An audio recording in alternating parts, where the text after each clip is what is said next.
మిత్రులకు నమస్కారం. Srisailam left bank canal 4000 క్యూసెక్కులతో 30 టీఎంసీలు నల్గొండ మహబూబ్నగర్ జిల్లాలకు నీళ్లు అందించడానికి 2005-06 సంవత్సరంలో ప్రారంభించి 2014 తెలంగాణ రాష్ట్రం వచ్చే వరకు దాదాపుగా 32 కిలోమీటర్ల టన్నెల్ను పూర్తి చేయడం జరిగింది. ఆ తర్వాత తెలంగాణ రాష్ట్రం వచ్చి వేగంగా ఈ ప్రాజెక్టు పూర్తయి ఫ్లోరైడ్ బాధిత నల్గొండ జిల్లాకు శాశ్వత పరిష్కారం చూపిస్తుందని మేమందరం భావించినాం. కానీ తెలంగాణ రాష్ట్రం ఏర్పడ్డ తర్వాత ప్రభుత్వం యొక్క నిర్లక్ష్యం వల్ల 2-3 కిలోమీటర్ల పనిని కూడా పూర్తి చేయలేదు.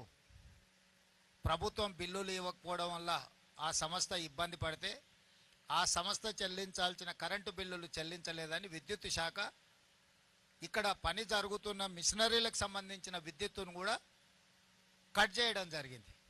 అంటే రాష్ట్ర ప్రభుత్వము తెలంగాణ ప్రజల యొక్క చిరకాల వాంఛ నల్గొండ జిల్లా యొక్క ఫ్లోరైడ్ సమస్యను శాశ్వతంగా పరిష్కరించడానికి ప్రారంభించిన ఈ ప్రాజెక్టు ప్రభుత్వమే ఒక పక్కన ప్రాజెక్టు పనిచేస్తున్న సంస్థకు బిల్లులు చెల్లించకపోవడం, ఆ సంస్థ విద్యుత్ శాఖకు బిల్లులు చెల్లించలేదని విద్యుత్ కోత విధించడం, దాంతో 10 సంవత్సరాలు ఎక్కడైతే ఆగిపోయిందో అక్కడనే ఉండిపోయింది. కాంగ్రెస్ అధికారంలోకి వచ్చిన తర్వాత అత్యంత ప్రతిష్టాత్మకమైన ఈ ప్రాజెక్టును ఎట్లయినా పూర్తి చేయాలని అన్ని రకాలుగా దీన్ని పరిశీలించి సాంకేతిక నిపుణులతో చర్చించి ఆగిపోయిన పనులను తిరిగి ప్రారంభించడానికి టన్నెల్ బోర్ మిషన్కు సంబంధించి కొన్ని రిపేర్లు, అదేవిధంగా వాళ్ళకి చెల్లించాల్సిన బిల్లులు, అదేవిధంగా సాంకేతికంగా ఉన్న సమస్యల్ని పరిష్కరించడానికి ఆనాడు ఉత్తమ్ కుమార్ రెడ్డి గారి సూచన మేరకు ఆ సంస్థ టన్నెల్ బోర్ మిషన్ సంస్థ అమెరికాకు కూడా కోమటిరెడ్డి వెంకటరెడ్డి గారిని మంత్రిని పంపించి దానికి సంబంధించిన స్పేర్ పార్ట్స్ లేకపోతే అమెరికా నుంచి కూడా తెప్పించి పనులను ప్రారంభించడం జరిగింది. ప్రభుత్వం ప్రతిష్టాత్మకంగా తీసుకొని ఈ పనులను వేగంగా పూర్తి చేసి శాశ్వతంగా ఈ సమస్యకు పరిష్కారం చూపించాలని మేము చిత్తశుద్ధితో ప్రయత్నం చేస్తుంటే అనుకోకుండా ఈ సంఘటన జరిగింది. ఇది పనులు చేస్తున్నప్పుడు జరిగిన అనుకోని ప్రమాదము. ఇలాంటి అనుకోని విపత్తులు ప్రమాదాలు జరిగినప్పుడు రాజకీయాలకు అతీతంగా అందరం ఏకమై సమస్యను ఎదుర్కోవాలి, సమస్యను పరిష్కరించుకోవాలి, అందులో బాధిత కుటుంబాలను ఆదుకోవాలి, బాధిత కుటుంబాల పట్ల మనం సానుభూతి చూపించాలి. వాళ్ళు ఇతర రాష్ట్రాల నుంచి బ్రతకడానికి కూలీలుగా వచ్చిన వాళ్ళు, ఇంజనీర్లుగా వచ్చిన వాళ్ళు ఇవాళ మన ప్రాజెక్టు పూర్తి చేయడానికి పనిచేస్తున్నప్పుడు ఆ కుటుంబాలకు సమస్య వచ్చినప్పుడు ప్రభుత్వమైనా ప్రతిపక్షమైనా అధికారులైనా సామాన్యులైనా ఆ కుటుంబాల పట్ల చూపించాల్సిన సానుభూతితో పాటు ఆదుకోవడానికి అవసరమైన ప్రణాళికలు చేపట్టాలి. అదేవిధంగా సమస్యను పరిష్కరించడానికి ఇంత విపత్తు వచ్చినప్పుడు ఈ విపత్తులో నైపుణ్యం ఉన్న 11 కేంద్ర ప్రభుత్వ రంగ సంస్థలు ఈరోజు ఇక్కడ పనిచేస్తున్నాయి నిరంతరం. అందులో ముఖ్యంగా మన ఆర్మీ జవాన్లు మొత్తం వ్యవస్థ ఇక్కడ ఉన్నది. దేశ భద్రత కోసం ప్రాణాలు ఇచ్చే ఆర్మీ కూడా ఈ వ్యవస్థలో పనిచేస్తుంది. టన్నెల్ ఎక్స్పర్ట్స్ ఉన్నారు, సింగరేణి ఎక్స్పర్ట్స్ ఉన్నారు, నేషనల్ డిజాస్టర్ మేనేజ్మెంట్కి సంబంధించిన వాళ్ళు ఉన్నారు. అంటే ఈ దేశంలో ఎన్ని రకాల సంస్థలు ఉన్నాయో రాష్ట్ర కేంద్ర ప్రభుత్వ రంగ సంస్థలతో పాటు ప్రైవేట్ ఏజెన్సీస్ కూడా ఈ సమస్యను పరిష్కరించడానికి సంపూర్ణంగా ఈరోజు ప్రభుత్వానికి ఈ సమస్యను పరిష్కరించడానికి అండగా నిలబడ్డాయి. అయినా 8 మంది ఈ ప్రమాదంలో గల్లంతైంది. ఇప్పటి వరకు వాళ్ళ ఆచూకీ తెలియలేదు. వాళ్ళు బ్రతికున్నారా, వాళ్ళు మరణించినరా, లేకపోతే వాళ్ళు ఏ పరిస్థితిలో ఉన్నారో ఇంతవరకు నిపుణుల్లోకి అంచనాకు రాలేదు. మిగతా వాళ్ళు దాదాపుగా ప్రమాదం నుంచి బయటపడడం, బ్రతకడం, వాళ్ళందరినీ బయటకు తీసుకురావడం జరిగింది. ఇప్పుడు ఈ 11 సంస్థలు నిరంతరము దాదాపుగా 22 తారీఖు నుంచి ప్రతి క్షణము రెస్ట్ తీసుకోకుండా వాళ్ళు అందులో చిక్కుకుపోయిన వాళ్ళ పరిస్థితి ఏంది, ఈ ప్రమాదాన్ని పరిష్కరించడానికి వాళ్ళు పనిచేస్తున్నారు. మనస్ఫూర్తిగా 11 ఏజెన్సీలను తెలంగాణ రాష్ట్ర ముఖ్యమంత్రిగా నేను అభినందిస్తున్నా. ఈ ప్రమాదానికి సంబంధించి ప్రధానమంత్రి నుంచి బాధ్యత కలిగిన ప్రతి వాళ్ళు రాష్ట్ర ప్రభుత్వాన్ని సంప్రదించారు. వాళ్ళందరూ కూడా పూర్తి వివరాలు ఇచ్చినాం. సో ఇప్పటికీ ఈరోజు నిపుణులతోని మేము చర్చించి సమీక్షలో తేలింది ఏంటంటే ఇంకా 2-3 రోజులు ఈ సమస్య కొలిక్కి రావడానికి పడుతుంది. 2-3 రోజుల తర్వాత మిగతా కార్యక్రమాన్ని చెప్పగలం అనేది మా దృష్టికి తీసుకొచ్చారు. ఈరోజు ఒక పక్కన మట్టి, ఇంకొక పక్కన నీళ్లు, దాదాపుగా 13.5 కిలోమీటర్ల లోపల పనిచేయడం వల్ల ఆ కన్వేయర్ బెల్ట్ కూడా పాడవడం వల్ల వాళ్ళు అక్కడ తీసిన మట్టి కానీ లేకపోతే ఇతర వాటిని బయటికి పంపించడానికి వెసులుబాటు లేకుండా పోయింది. రేపటిలోగా ఆ కన్వేయర్ బెల్ట్ రిపేర్ చేసి అందులో వెళ్తున్న మట్టిని కానీ వీటన్నిటిని కన్వేయర్ బెల్ట్ ద్వారా బయటకు పంపించగలిగితే కొంత పనులలో వేగం వస్తుంది. మూడవది, లోపల ఎక్కడ మనుషులు ఉన్నారు, ఎక్కడ మిషనరీ ఇరుక్కున్నది, వీటన్నిటిని కూడా ఒక అంచనాకి పూర్తి స్థాయిలో రాలేకపోతున్నారు. ప్రాథమిక అంచనా వచ్చింది కానీ పూర్తి స్థాయి అంచనా అనేది ఇంతవరకు వాళ్ళకి రాలేదు. ఈరోజు దానికి సంబంధించిన సంఘటన 22 తారీఖు నుంచి ఈ రోజు వరకు జరిగిన ప్రమాదం తర్వాత సంస్థలు చేపట్టిన చర్యలు, ప్రతి ఒక్క సంస్థతో వాళ్ళు చేసిన పనులు, ఈరోజు వాళ్ళు ఉన్న పరిస్థితిని పూర్తి స్థాయిలో సమీక్ష చేసినాం. ఈరోజు వాళ్ళు ఇంకా పట్టుదలతోని సమస్యను పరిష్కరించడానికి, ప్రభుత్వానికి సహకరించడానికి వాళ్ళు పూర్తి స్థాయిలో పనిచేస్తున్నారు. ఈ సందర్భంగా నా సూచన మీడియా మిత్రులకు కానీ, సాంకేతిక నిపుణులకు కానీ, ప్రతిపక్షాలకు కానీ ఒకటే, ఇది ప్రమాదము, ఇది ఒక విపత్తు. ఇప్పుడు మన అందరం కూడా ఒక తాటి మీద నిలబడి ఈ సమస్యను పరిష్కరించాలి. ఒకనాడు మీకు తెలుసు, ఇదే శ్రీశైలం లెఫ్ట్ బ్యాంక్లో పవర్ జనరేషన్లో ప్రమాదం జరిగి మనుషులు చచ్చిపోతే ఒక్కరిని కూడా అక్కడికి పోనీయాలి. ఆనాడు పిసిసి అధ్యక్షుడు నేను వస్తేనే అరెస్ట్ చేసి ఉప్పునతల్ పోలీస్ స్టేషన్లో పెట్టారు. అదేవిధంగా దేవాదుల ప్రాజెక్టులో మరణించినా, లేకపోతే కాళేశ్వరంలో మరణించినా, లేకపోతే ఎక్కడ మరణించినా కూడా ఆనాడు ప్రభుత్వం ప్రతిపక్షాలను అనుమతి ఇవ్వలేదు, ప్రభుత్వంలో ఉన్న పెద్దలు అక్కడికి పోలేదు. కానీ ఈరోజు మేము జరిగిన 1 గంట లోపలే తెలిసినంబడే ప్రత్యేక హెలికాప్టర్ ఇచ్చి ఉత్తమ్ కుమార్ రెడ్డి గారిని, జూపల్లి కృష్ణారావు గారిని ఇక్కడికి స్పాట్కు నేను పంపించిన. ప్రతి నిమిషం ఇక్కడ నుంచి మానిటరింగ్ చేసిన. వీరు ఇక్కడి నుంచి ఉండి కేంద్ర ప్రభుత్వంతో, మిలిటరీతోని, ఇతర నేవీతోని, ఇతర అన్ని రకాల సంస్థలతోని, వారికి ఉన్న ఆర్మీలో పనిచేసిన అనుభవం, ఎయిర్ ఫోర్స్లో పనిచేసిన అనుభవంతో వారి బ్యాచ్మెట్స్ కానీ ఆ సంస్థలో ఉండే కొత్త అధికారులతో ఉత్తమ్ కుమార్ రెడ్డి గారికి ఉన్న అన్ని పరిచయాలను వాడి అన్ని సంస్థలను వాయువేగంగా ఇక్కడికి రప్పించి ఈ పనులను ఎట్లయినా ఈ సమస్యను పరిష్కరించాలి. నేను కూడా ప్రధానమంత్రి గారితో మాట్లాడి ప్రధానమంత్రి నుంచి కూడా మనం సహకారం తీసుకొని, కేంద్ర ప్రభుత్వం నుంచి సహకారం తీసుకొని దీన్ని పరిష్కరించాలనే ప్రయత్నం చేస్తున్నాము. ఇది ఒక రాజకీయ సమావేశంలో రాజకీయ పార్టీలు ఏదో పని చేయబోతే అక్కడ జరిగిన ప్రమాదం కాదు. ఇది ఒక గొప్ప ప్రాజెక్టు. ప్రపంచంలోనే అతి పొడవైన టన్నెల్ ఇది. ప్రపంచంలో 44 కిలోమీటర్ల టన్నెల్ ఎక్కడా లేదు. ఇది ప్రపంచంలో మానవులు సృష్టించిన ఒక అద్భుతం. ఆ పనులు చేస్తున్నప్పుడు గత నిర్లక్ష్యాన్ని వదిలి ఈరోజు ఆ పనులను పూర్తి చేయాలనుకున్నప్పుడు జరిగిన దురదృష్టకరమైన సంఘటన. ఈరోజు మేము మనోధైర్యం కోల్పోలేదు. ఈరోజు ఇంకా పట్టుదలతోని ప్రాజెక్టును పూర్తి చేయాలని ప్రభుత్వం భావిస్తుంది. అదే సమయంలో ప్రమాదంలో చిక్కుకుపోయిన వాళ్ళు, ప్రమాదంలో కుటుంబ సభ్యులు, అందులో ఉన్న కుటుంబాలు ఏవైతే ఆందోళన చెందుతున్నాయో, ఈరోజు ఆ 8 మందికి సంబంధించిన కుటుంబాలను ఆదుకోవడానికి తెలంగాణ రాష్ట్ర ప్రభుత్వం సిద్ధంగా ఉన్నది. ఆ కుటుంబాలను ఆదుకోవడం మన బాధ్యత. ప్రభుత్వం మానవత్వాన్ని చూపిస్తున్నది. ఇక్కడ ఈ రకంగా ముందుకెళ్లే సమయంలో మాకు సహకరించాల్సిన వాళ్ళు ప్రాజెక్టు పరిశీలిస్తామంటే మేము పంపించినాం, ప్రాజెక్టును చూడమన్నాం, సూచనలు చేయమన్నాం. ఎవరు ప్రజాప్రతినిధులు ఎవరిని కూడా మేము ఎవరిని నియంత్రించలేదే, నిర్బంధించలేదే. గతంలో వాళ్ళు చేసినట్టు మేము ఏది చేయలేదే. ఇంత పారదర్శకంగా ప్రభుత్వం ఈ సమస్యని పరిష్కరించేటప్పుడు ఇంకా మమ్మల్ని తప్పుపట్టాలని మాట్లాడుతున్నారు. ఇది ఏమాత్రం సమంజసం కాదు. ఇప్పుడే మా చర్చలలో మనుషులు, మిషన్లతో పాటు ఈ సమస్యను పరిష్కరించడానికి అవసరమైతే రోబోలను కూడా వాడండి అని చెప్పి ఇప్పుడు అధికారులకు మేము సూచన చేయడం జరిగింది. ఎందుకంటే హ్యూమన్ లాస్ ఉండొద్దు. ఇంకా ఫర్దర్ ఈ ప్రమాదాన్ని పరిష్కరించే దాంట్లో ఎక్కువ లోపలికి మనుషులు వెళ్ళి పనిచేస్తున్నప్పుడు ఇంకేదైనా అనుకోని దుర్ఘటన జరిగితే ఎవరికి కూడా చిన్న దెబ్బ కూడా తగలొద్దు. ప్రాణాల సంగతి చాలా దూరం.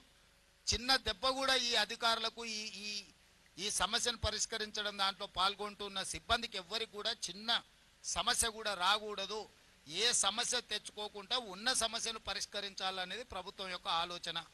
అందుకే ఈరోజు అవసరమైతే రోబోలను కూడా లోపలికి పంపించి వీటికి సంబంధించిన పనులను చేయడానికి కూడా పరిశీలించమని ఇప్పుడు అధికారులకు ఆదేశాలు ఇచ్చినాం. ఉత్తమ్ కుమార్ రెడ్డి గారు కూడా వారి అనుభవాన్ని ఉపయోగించి ఈ రోబోలను కూడా అవసరమైతే తీసుకొచ్చి ఆ రకంగా కూడా ఈ సమస్యను అడ్రస్ చేయాలనే ప్రయత్నం చేస్తున్నాం. ఏదేమైనా రాష్ట్ర ప్రభుత్వము ఈ సమస్యని పరిష్కరించాలనే పట్టుదలతోనున్నది. ఈ సమస్యలో నష్టపోయిన కుటుంబాలను ఆదుకోవాలనే చిత్తశుద్ధి ప్రభుత్వానికి ఉన్నది. దయచేసి మీరు అందరూ కూడా ఈ సమస్యని పరిష్కరించడానికి ఆదుకోవాల్సిందిగా నేను విజ్ఞప్తి చేస్తున్నా.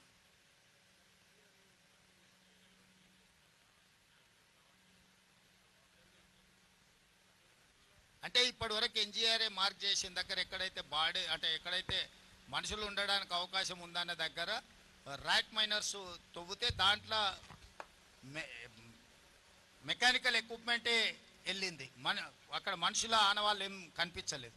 సో ఫర్దర్గా చేయాలనంటే అది ఉధృతంగా బురద వస్తుంది, నీళ్ళు వస్తున్నాయి, కొంచెం కొంచెంగా తొలగించాల్సి వస్తుంది. ఇప్పుడు మన కన్వేయర్ బెల్ట్ లేకపోవడం వల్ల వాళ్ళు తొలగించిన మట్టిని మనం పూర్తి స్థాయిలో బయటికి కదిలించలేకపోతున్నాం.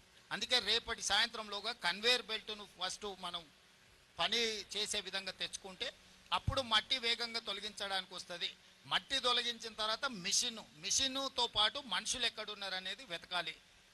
ఇప్పుడు టెంటేటివ్గా ఇక్కడ ఉండొచ్చు అని ఆనవాళ్ళని గుర్తించింది, కానీ నాట్ ఎగ్జాక్ట్లీ ఇక్కడ ఉన్నారు అనే స్పష్టత ఇంతవరకు రాలేదు. దాని మీద నిరంతరం నిపుణులు పనిచేస్తున్నారు. ఇది అంటే అత్యంత సంక్లిష్టాత్మకమైన సమస్య. దీన్ని చాలా నైపుణ్యంతో చేయాల్సిన పని. అందుకే నిపుణులు అందరూ కూడా ఒక దగ్గర ఉన్నారు. నిపుణులందరినీ కూడా కోఆర్డినేట్ చేస్తున్నాం. ప్రభుత్వం ప్రతి నిమిషం మీరు చెప్పండి, అసలు సంఘటన జరిగిన కొన్ని గంటల్లోనే సంబంధిత శాఖ మంత్రి లేకపోతే ఇక్కడ సంబంధించిన శాసనసభ్యులు, జిల్లా మంత్రి గారు, సాంకేతిక నిపుణులు అందరినీ స్పాట్లోకి వచ్చి పనిచేసిందా లేదా? మీడియా మిత్రులుగా మీరు మీ అబ్జర్వేషన్ చెప్పండి.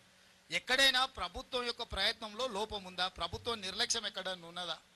అసలు ఏది జరిగినా ప్రభుత్వం మీద ఏదో ఒక బురద జల్లాలి. ఈ బురద జల్లుడు ఆలోచనే వాళ్ళ మైండ్లో ఉన్న బురదంతా తీసుకొచ్చి ప్రభుత్వం మీద జల్లాలనుకుంటే ఎట్లా? సీఎం గారు 1978లో అంజయ్య గారి హయాంలో ఈ ప్రాజెక్టుకు బీజం పడింది. అయితే అనేక అవాంతరాలు వస్తున్నాయి. ఈ సంఘటన జరిగిన నేపథ్యంలో తిరిగి ఈ పనులు అంటే టీబీఎం మిషన్ ఆల్రెడీ కటింగ్ అవుతుంది, తిరిగి ఈ పనులను ఎంతలోపు మళ్ళీ పునరుద్ధరించగలుగుతామని మీ ప్రభుత్వ అంచనాలో ఉంది. మీ ప్రభుత్వ అంచనా అబ్దుల్లా గారు, ఇది 2 సైడ్స్ నుంచి ఒకటేమో 23 కిలోమీటర్లు ఒక TBM tunnel bore machine drill చేయాలి, ఇంకొక సైడు 19.5 కిలోమీటర్లు. ఇటువైపు నుంచి 19.5 కిలోమీటర్ల దాదాపుగా 14.5 కిలోమీటర్లు ఇప్పుడు టన్నెల్ బోర్ పూర్తి చేసింది. ఒక 5 కిలోమీటర్లు ఇటువైపు నుంచి ఉంది. అటువైపు ఆల్మోస్ట్ 20 కిలోమీటర్ల పైగా అయిపోయింది. ఆ టన్నెల్ బోర్ మిషన్ ఒక 3.5 కిలోమీటర్స్ వేయాలి. ఇప్పుడు ఆ టన్నెల్ బోర్ మిషన్ని యాక్టివేట్ చేసి వీలైనంత వరకు ఇది రిపేర్ చేసుకొని ముందుకు పోయే క్రమంలో అటువైపు నుంచి కూడా తీసుకొస్తాం. ఎందుకంటే ఇది 2 వైపుల నుంచి పని చేసుకుంటూ వచ్చే విధానం. మిగతా ఎక్కడైనా టన్నెల్స్ ఒక సైడ్ నుంచి కొట్టుకుంటూ ఇంకొక సైడ్కి వెళ్ళిపోతారు. కానీ ఇందులో ఆ రోజుల్లోనే 2005-6లోనే ప్రపంచంలో అత్యంత అధునాతనమైన సాంకేతిక నైపుణ్యంతో 2 వైపుల నుంచి టీబీఎంతో పనిచేస్తున్నాము. ఈరోజు ఈ వైపు నుంచి ప్రమాదం వచ్చినా ఆ వైపు నుంచి పనులను వేగవంతం చేస్తాము. ఎందుకు ఇన్ని రోజులు తెలంగాణ వచ్చిన 10 సంవత్సరాలు ఆగిందంటే పనులే ఆపేసిండ్రు, దానికి సంబంధించిన విద్యుత్తునే బంద్ చేసిర్రు. విద్యుత్తు బంద్ చేయడం వల్ల దాంట్లో నుంచి వచ్చే నీళ్లు బురద అన్ని చిక్కుకుపోయి మిషన్లన్నీ రిపేర్కి పోయినాయి. ఇప్పుడు మనం వచ్చినాక వాటిని రివైవ్ చేసి ఆ కాంట్రాక్టర్లకు డబ్బులు కట్టి, విద్యుత్ శాఖకు డబ్బులు కట్టి, కాంట్రాక్టర్లను ఎక్స్పర్ట్స్ని ఇక్కడే కాదు అమెరికాకు కూడా మా మంత్రులు వెళ్ళి ఆ నిపుణులతోనే ఆ సంస్థలతో మాట్లాడి తిరిగి ప్రారంభించినాం. దానికి మమ్మల్ని అభినందించాలి. సార్, ఇప్పుడు వాళ్ళు 9 రోజులు అవుతుంది. ఈరోజు వచ్చే కార్మికులు 8 మంది, అంటే వాళ్ళు వైద్యపరంగా చూస్తే ఆలోచిస్తే వాళ్ళ పరిస్థితి ఎట్లా ఉండొచ్చు సార్? ఇప్పుడు రవి, ఇది అని మనం కాంక్రీట్గా చెప్పడానికి వీల్లేదు. అన్లెస్ అంటిల్ ఎక్స్పర్ట్స్ లోపలికి వెళ్ళి మొత్తం విశ్లేషిస్తున్న వాళ్ళు ఇచ్చిన నివేదికలు మాత్రమే ముఖ్యమంత్రిగా నేను చెప్పగలను. నేను అట్లా కాకుండా డాక్టర్ లాగానో లేకపోతే ఇతర నిపుణులలాగానో నేను ఏదైనా స్టేట్మెంట్ ఇస్తే అది తొందరపాటుతనం అవుద్ది. మీ అందరికి ఏం అవగాహన ఉందో మాకు కూడా సేమ్ అదే అవగాహన ఉంది. మీరందరూ ఏమనుకుంటున్నారో మేము కూడా అదే అనుకుంటున్నాం. కానీ ప్రభుత్వం ఏదైనా అధికారికంగా ప్రకటించాలన్నప్పుడు అధికారికంగా దాన్ని మనము కన్ఫర్మ్ చేసుకోవాలి. దేవాదులలో చచ్చిపోతే నాకు తెలిసి 9 మంది అనుకుంటా దేవాదుల్లో చనిపోయింది. 5 ఏళ్ల వరకు బాడీలు కూడా దొరకలే. 5 years పట్టింది ఆ రోజు. ఈ విషయం అప్పుడే ప్రతిపక్షము మర్చిపోతే ఎట్లా? సో ఈ ప్రమాదం అంతెందుకు, ఇప్పుడు మనం పవర్ జనరేషన్లో జరిగిన ప్రమాదం మీ అందరి కళ్ళ ముందరనే జరిగింది. ఇప్పటివరకు రిపేర్ చేసిరా? ఇప్పటి నుంచి ఇక్కడికే తీసుకెళ్తా నేను. ఒకసారి చూడండి మీరు, ఇన్నేళ్ళైనా వాళ్ళు ఆ తర్వాత కూడా చాలా సంవత్సరాలు ఉన్నారు కదా, కనీసం వచ్చానో చూసినా ఈ రోజు వరకు వాళ్ళు రిపేర్ కూడా చేయలే. సో ఇప్పుడు ఏదైనా ప్రమాదం అనేది దురదృష్టకరం. ఈ ప్రమాదాన్ని పరిష్కరించడానికి, ప్రమాదం మీద పూర్తి వివరాలు అందించడానికి నిపుణులు ఉన్నారు. నిపుణులు ఏ వివరాలు అయితే మాకు చెప్తున్నారో మేము అవి మాత్రమే బయటికి చెప్పగలము. మీరు అనుకుంటున్నట్టు, మేము అనుకుంటున్నట్టు ఏదైతే సమాచారం ఉందో మేము అది అధికారికంగా ప్రకటించడానికి అది సమంజసం కాదనేది నా ఉద్దేశం. ఇక్కడ పనిచేస్తున్నది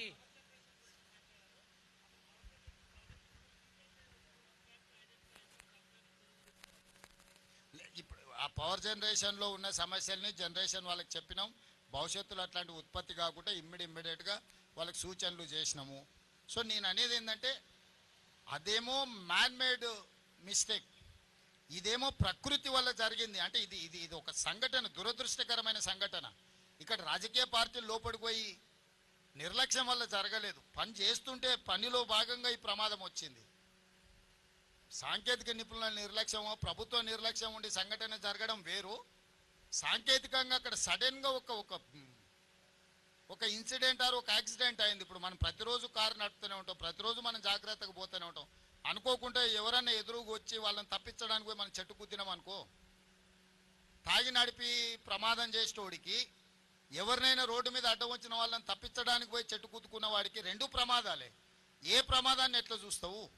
కాళేశ్వరం ప్రమాదం అనేది తాగి బండి నడిపి ప్రజల్ని గుద్దినోని విధానం అయితే, ఇది ఎదురుగొన్న వచ్చిన మనిషిని బ్రతికించడానికి చేసిన ప్రయత్నంలో పోయి చెట్టు గుద్దుకున్నది. ఈ రెండు ప్రమాదాలకున్న తేడా ఇది. ఈ తేడా మరి హరీష్ రావు గారికి అర్థమవుతుందా అర్థమైతలేదో నాకు తెలియదు. ఇక్కడ పనిచేసేది ఇతర రాష్ట్రాల కూలీలే, చిక్కుకున్నది వాళ్ళే. ఈ రాష్ట్ర ప్రభుత్వం తరఫున ఏమైనా నష్టపో వాళ్ళకి ఏమైనా ఇంకా టూ ఎర్లీ టు సే. ప్రభుత్వము ఆ కుటుంబాలను ఆదుకుంటుంది, దాంట్లో ఎవరికి ఎలాంటి అనుమానాలు అక్కర్లేదు. ఆ కుటుంబాలకు భరోసా ఇస్తున్నా నేను తెలంగాణ రాష్ట్ర ముఖ్యమంత్రిగా. డెఫినెట్గా ఆ కుటుంబాలను ప్రభుత్వం ఆదుకుంటుంది. అది సమయం, సందర్భం, ఎప్పుడు, ఏ విధంగా అనేది కార్యాచరణ తీసుకొని ముందుకు వెళ్తాం.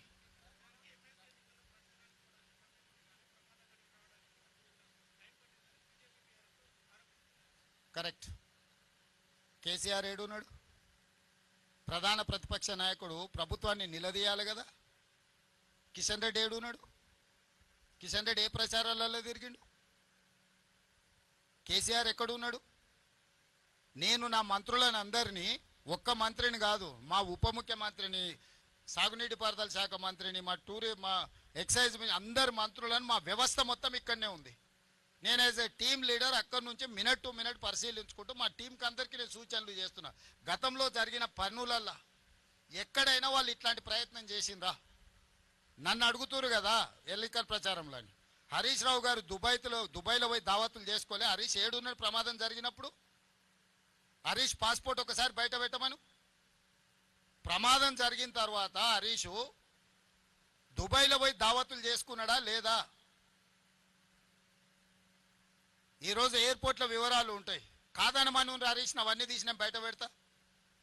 అధికారికంగా ప్రభుత్వం నుంచి లేఖ రాస్తా. ఈ ప్రమాదం జరిగిన తర్వాత హరీష్ రావు దుబాయ్కి పోయి అబుదాబిలో 2 రోజులు దావతులలో మునిగి తేలింది హరీష్ రావు కాదని హరీష్ రావు గారిని చెప్పమను. అబుదాబిలో దావతులలో మునిగి తేలినోడు అంత దిగిన తర్వాత వచ్చి మేము ఇన్ని రోజులు ప్రమాదం సంఘటనలో ఇబ్బంది కలగకుండా ఉండడానికి రాలేదంటున్నాడు. మరి ప్రమాద సంఘటనలో ఆయన వస్తే ఇబ్బంది జరుగుతుంది అంటే ముఖ్యమంత్రి వస్తే ఇబ్బంది జరగదా? ముఖ్యమంత్రి వస్తే ఇంకా పెద్ద ఎత్తున అంత రక్షణ వలయమంతా ఇక్కడికి వస్తుంది. అంటే సోయి తప్పి మాట్లాడితే ఎట్లా? నేను విమర్శించదలుచుకోలేదు, నేను అట్లాంటి మాటలు మాట్లాడదలుచుకోలేదు. నా పాయింట్ సింపుల్.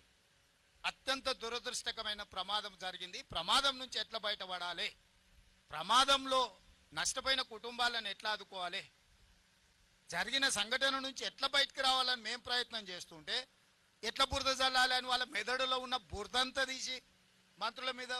ఉత్తమ్ కుమార్ రెడ్డి గారు నాకంటే ఎక్స్పర్ట్. వాళ్ళు దేశం కోసం సైన్యంలో పనిచేసిన వాళ్ళు. సైన్యంలో పనిచేసిన అనుభవాన్ని మొత్తం ఉపయోగించి ఈరోజు ఈ సమస్యని అడ్రస్ చేసిన. నేను వచ్చుంటే కూడా ఈ స్థాయిలో ఇన్ని ఏజెన్సీలను నేను పూల్ చేయలేకపోతుంటే, ఇన్ని ఏజెన్సీలను పిలవాలన్న ఆలోచన కూడా నాకు రాకపోతుండే. ఉత్తమ్ కుమార్ రెడ్డి గారికి ఉన్న ఆర్మీలో ఏదైతే అనుభవం ఉందో, ఒక సైనికుడిగా పనిచేసిన ఉత్తమ్ కుమార్ రెడ్డికి ఇట్లాంటి క్రైసిస్ని ఎట్లా అడ్రస్ చేయాలనో హీఈస్ ఎక్స్పర్ట్ ఆన్ దట్. ఆయన ఇక్కడ కూర్చొని సైట్లో కూర్చొని మానిటరింగ్ చేస్తే అసలు అర్థం పర్థం లేకుండా మరీ ఇంత దిగజారి మాట్లాడుతున్నారు. ఎందుకు ఇట్లా తయారయ్యారు? అధికారం కోల్పోయింది సరే, కానీ మైండ్ కూడా కోల్పోయారా? అసలు ఏమైనా పిచ్చి పట్టిందా? అయింది వీళ్ళకి దయ్యం పట్టిందా?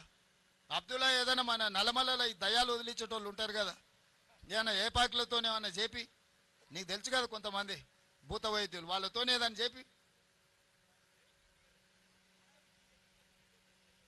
సరే.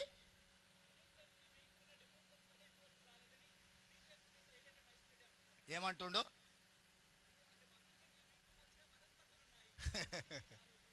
సరేలే సరే. ఇక ఆయన అనడం సరే, ఆయన అన్నది నువ్వు నన్ను అడగడం సరే, ఎందుకు లేదంతా.